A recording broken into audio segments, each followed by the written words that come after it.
ছবিটা ভাঙলেন কেন আপনি? আমি ইচ্ছে করে তো ভাঙি নাই, হাত থেকে পড়ে গেছে। হ্যাঁ, সেটা তো বোঝাই যাচ্ছে। এই পুরো বাড়িতে আমার মায়ের একটা চিহ্ন তো আর বাকি রাখলেন না আপনারা। শেষ একটা ছবি ছিল, সেটাও ভেঙে ফেললেন। প্লিজ ইভান, রাগ করো না বাবা। আপনারা তরদ দেখাইতে হবে না। ইভান, তুমি তোমার মায়ের সঙ্গে এভাবে কথা বলছো কেন? কে মা? আপনি আমার মা। ওনাকে বলে দিয়েন যারে তারে এনে আমার মায়ের জায়গায় বসাই দিলেই সে আমার মা হয়ে যাবে। ইভান, তোমাকে কিছু না বলতে বলতেই তুমি হাতের বাইরে চলে গেছো। আপনি কোথায় যাচ্ছেন? রূপগঞ্জে।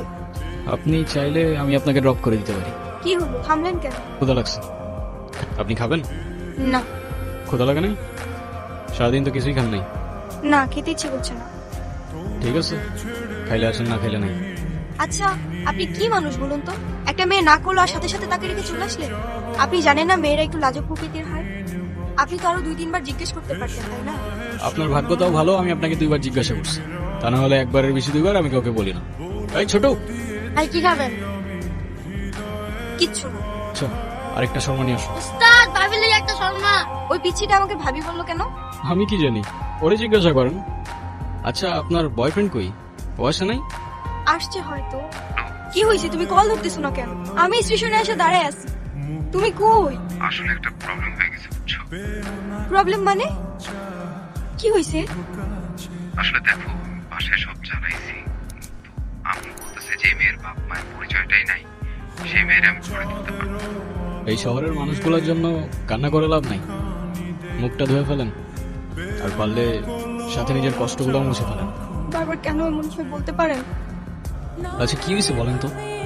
সে যেহেতু আসে নাই, আপনি বাসায় ফিরে যান। না, আমি আর ওই বাসায় ফিরতে পারবো না। তো তুমি আমার লেগে এতটুকু অপেক্ষা করতে পারলা না? দেখো, তোমার লেগে শেরওয়ানি আমি এখনো করবো। সময় থাকতে থাকতে তোর ভাড়াটে নাট বল্টু নিয়ে কাইটা পর জাহাঙ্গীর। সময় চলে গেলে শেরওয়ানির সাথে সাথে তোর ইজ্জতটাও খুলে যেতে পারে। তোর এই অবস্থা কি করেছে আমাকে বল। আমি বেঁচে থাকতে আমার ছেলের গায়ে হাত দিছে এমন কলিজা এই শহরের কার আছে? ওর গায়ে কে হাত দিছে? খালি একবার বল। মা, কবুলটা ক, কবুল ক। বললাম তো আমি একবার, আমি কবুল বলবো না। আমি ওনাকে বিয়ে করবো না।